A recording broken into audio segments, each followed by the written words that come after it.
The time I sat down with somebody very popular in the country, and he said half of the UDA is being controlled by the Somali. Not half. Anything in UDA. Who is not a Somali is given money by the Somalis. It is their party now. Kikuyus need to start a new party. Yes. So sooner than we know it, probably might have a Somali president. They have taken over. Right now, there's nothing that can block them from being a president. Nothing can stop them. Wow. There is nothing, no matter what happens. The Kikuyus are in their smartness of being drunkards and being in drug addicts bad thing, fighting each other. And that is it. That is for you. So it has been pushed to them. This is the bone. Go and swallow your bone. But others are planning.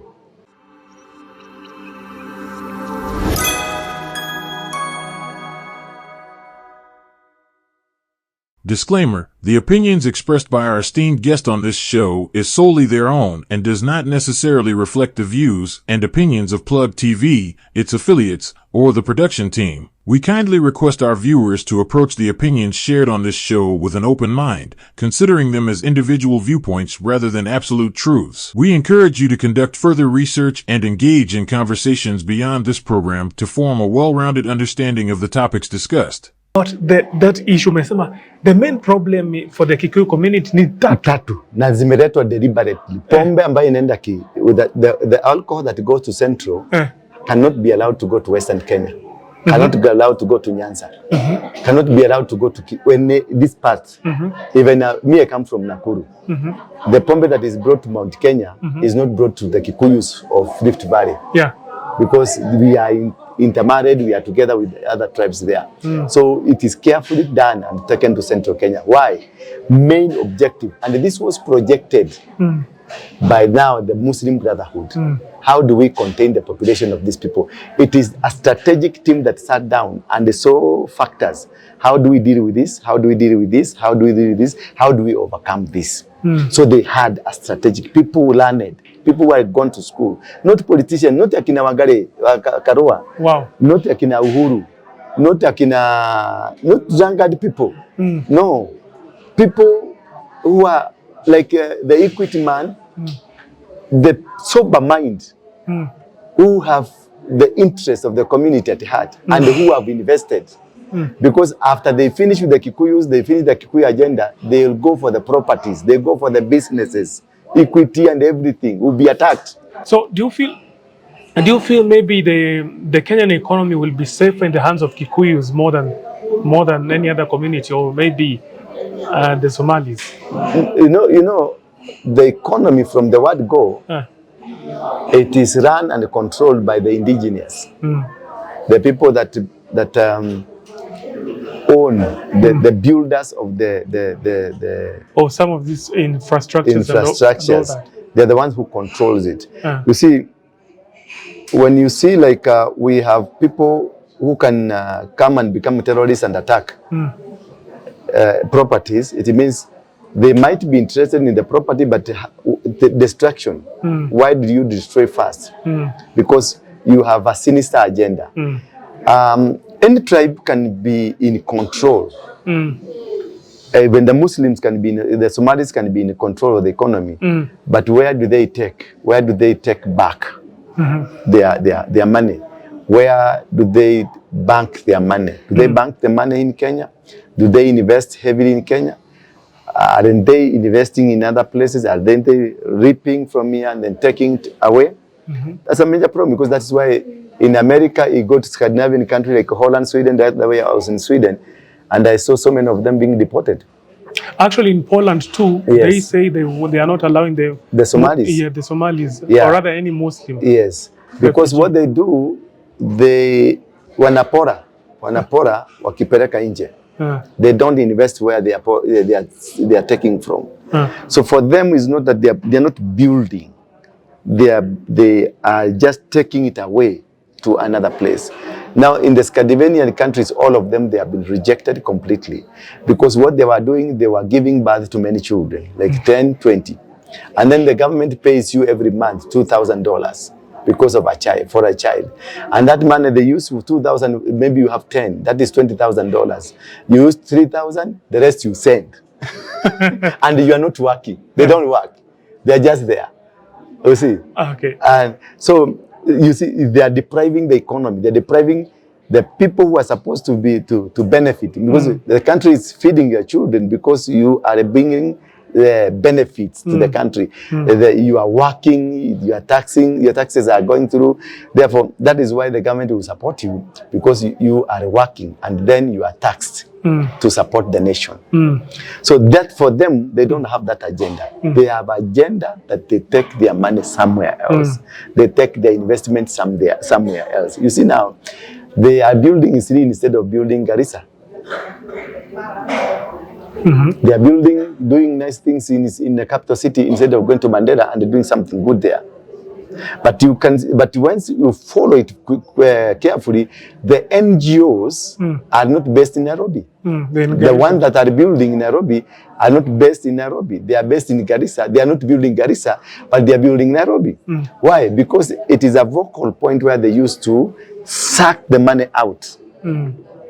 Because these NGOs are funded from Saudi Arabia, are funded from Dubai, all these places.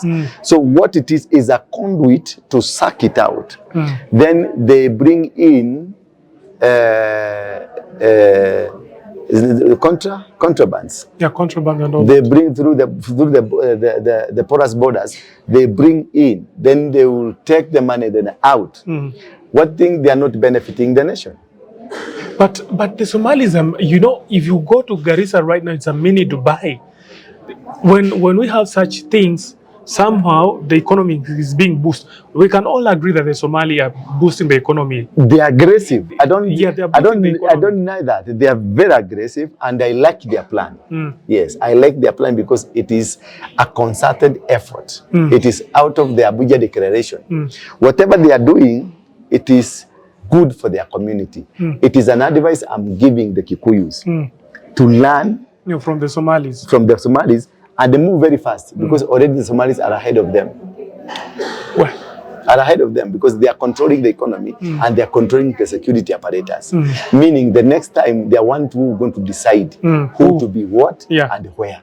Now, on that point still, we recently had a Somali MP from, I think, the northern eastern part, and he said that it is high time for Kenyans to reconsider having a Somali president or a deputy president for the Somali community.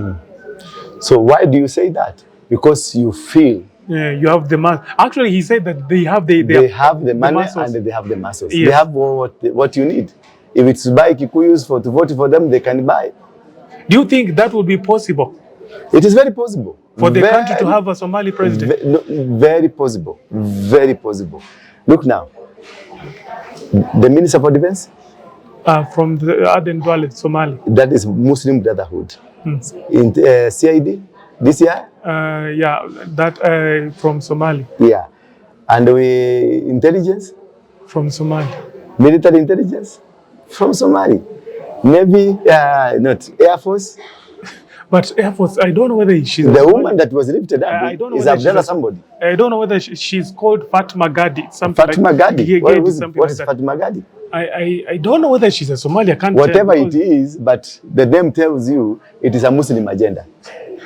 Not really. It is. Not really. It is. They are following. It is a coincidence. When you plan well, you reap well. I'm not saying that they are doing any bad. I know there's a time I was a Muslim. I like the agenda they have. I wish the entire Kenyan tribes can emulate what they are. From the Somalis. Kenya will be Kenya will be New York in 10 years. Kenya will be like Malaysia in 10 years. If the zeal these people have, it is very positive for any nation. I'm not saying that in whatever they are doing it wrong. They are perfecting their plan. So at Assisi, we perfect our plan, we get it right. And if maybe Ruto became a president because of planning. Yes. So sooner than we know it, probably might have a Somali president. They have taken over. Right now, there's nothing that can block them from being a president. Nothing can stop them. Wow. There is nothing. There is nothing, I can assure you. They can buy anybody. They And got the money. Yeah, they can buy anybody and anything. And if the trend that is going on, which was perpetuated during the Kibaki time, there's one thing people have never known, that Kenya gradually was built to be taken over by the army during the Moi Kibaki regime. I remember. And that is why they told Moi now sit down, because they wanted to bring in a Kibaki, a soft man. Then they built an agenda where the army will run the nation. And they started that by taking the army into government installations like immigrations, critical institutions of the government are managed by the army. Yeah. And this is what happened.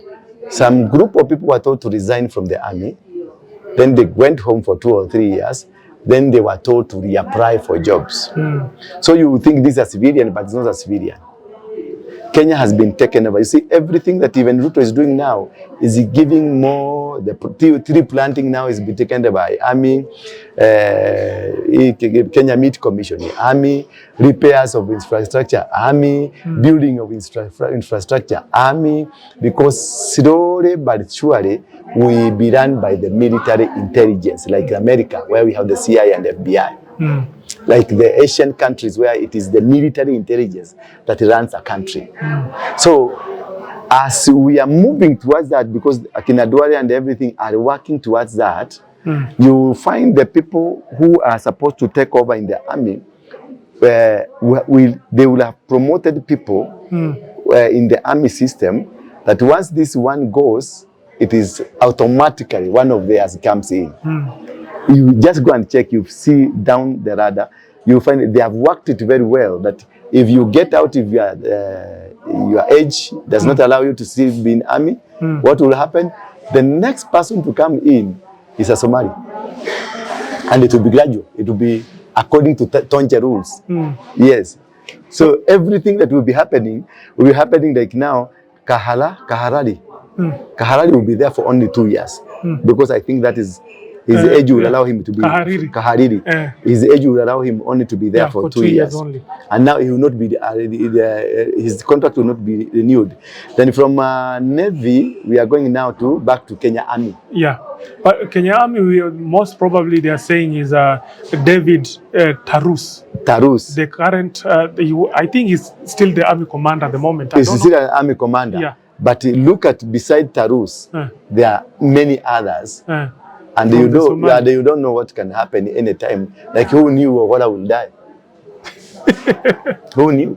Nobody knew Ogola will die. So anything can happen. And if anything happens, then you find that the people have been strategically been positioned to take over.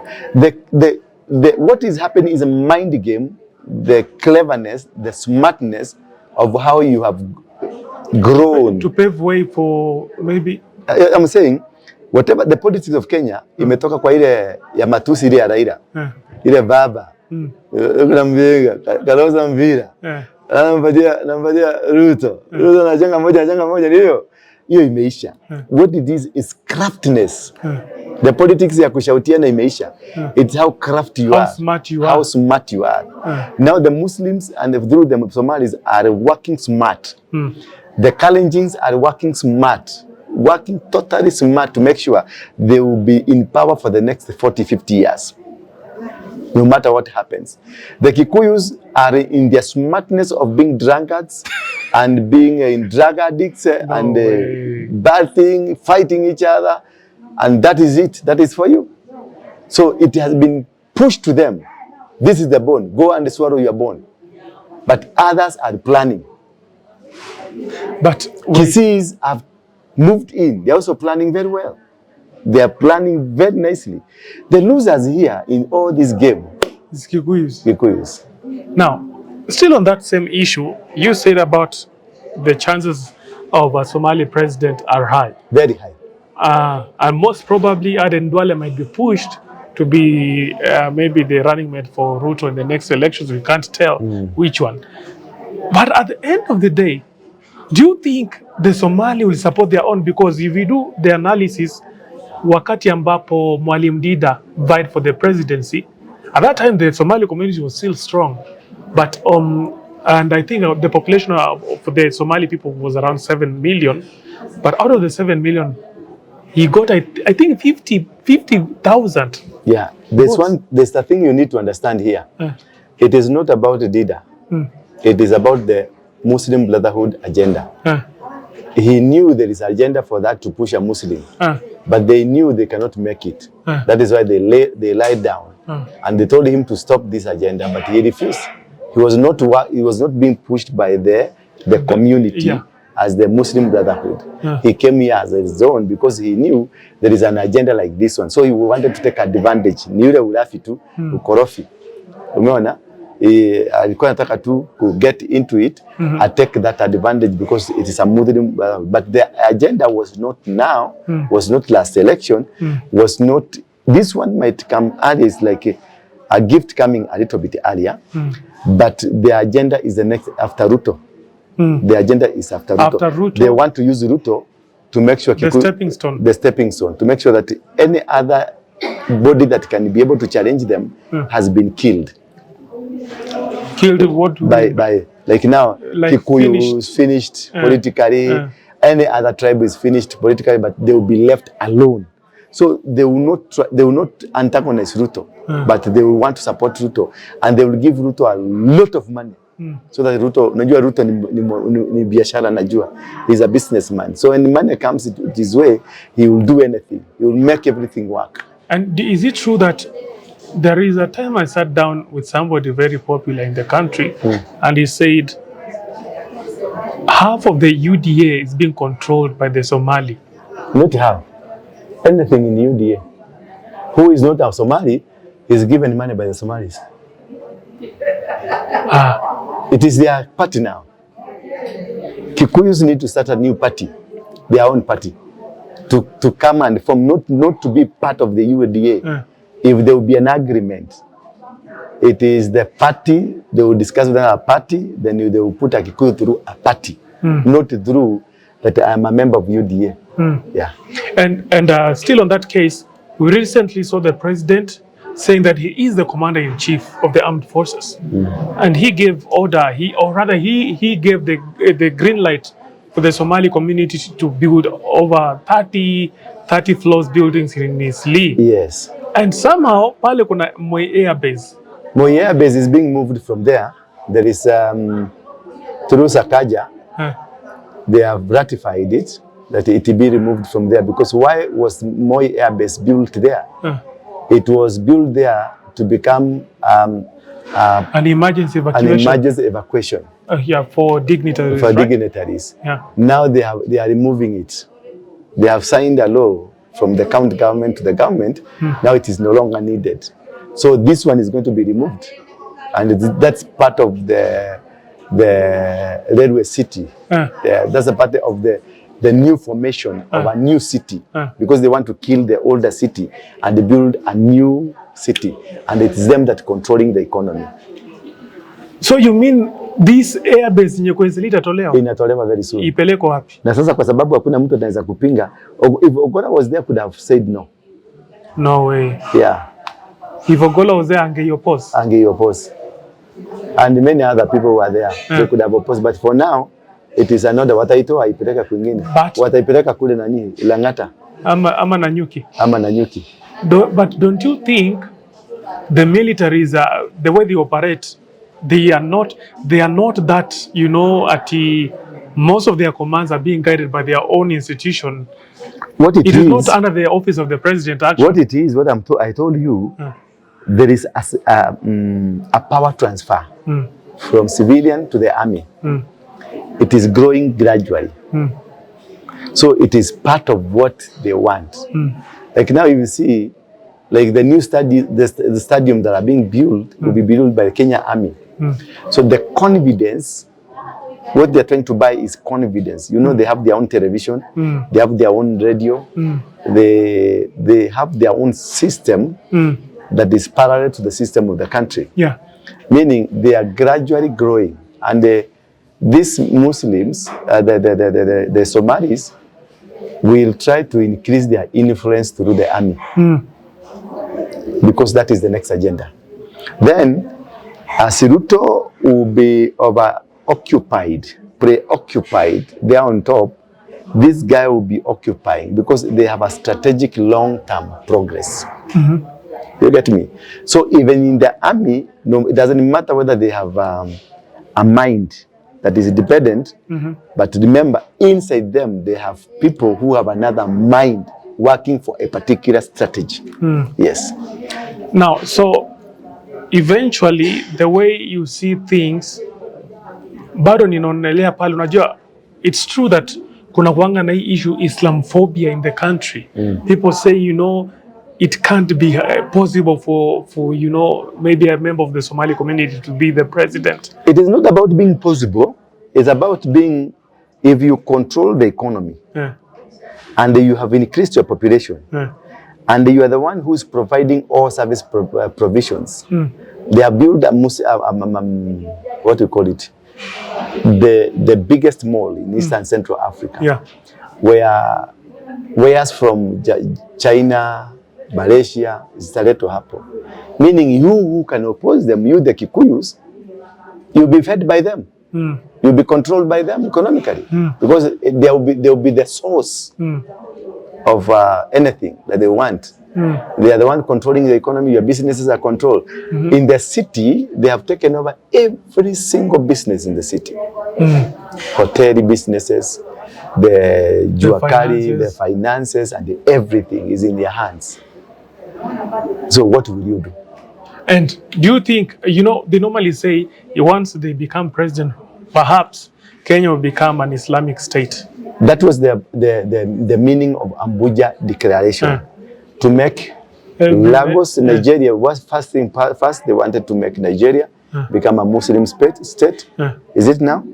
Actually, in Nigeria, it is. Somehow not fully. It is 90%. But kuna hiyo issue in every year kuna wanga hiyo attack. The system of the government from the president, Muslim. It is working. Actually, from even the last president. Yes. And now what is happening is that Kenya was there. Will they make Lagos? They know not Lagos. Nigeria. No, Nigeria, the capital city. Abuja. The man of this Abuja Declaration. You make Abuja, that's Nigeria, and Nairobi. You win Africa. Each region, East Africa, West Africa. Yeah.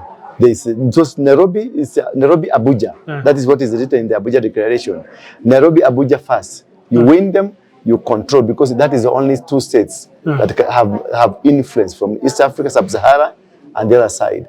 So the control was that once we capture Nairobi and we capture Abuja, then we make East Africa. Tanzania is a Muslim, Djibouti Muslim, Ethiopia Muslim, it's only South Sudan.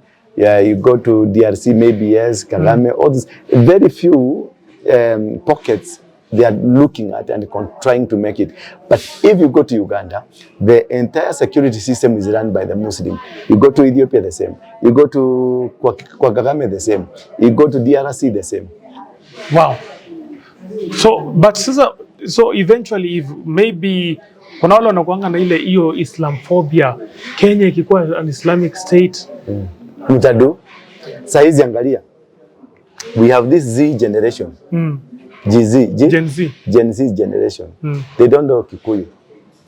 They don't know Jaluo. They don't know anything.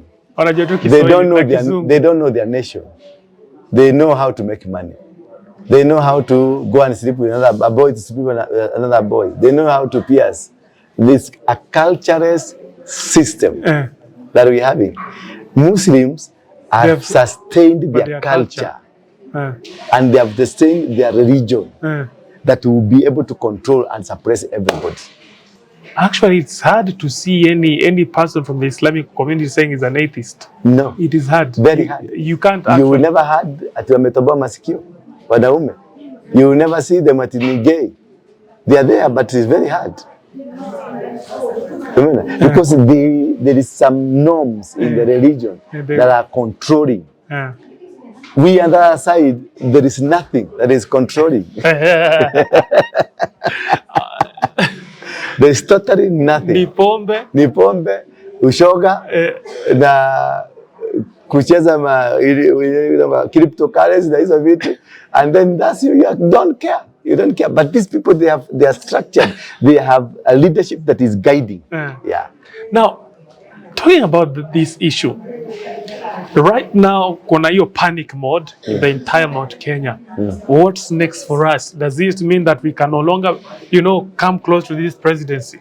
No, it is Kikuyus act under pressure. I know what Ruto would try to do as much is to make sure there is no much pressure under Kikuyu. Because Kikuyu perform the best when they are under pressure. When they are pushed to the corner, they act the best. They become one, they get united, and they identify a common problem. What would happen is that Ruto will try as much as possible to diffuse any tension amongst the Kikuyus against him. That's what he will do.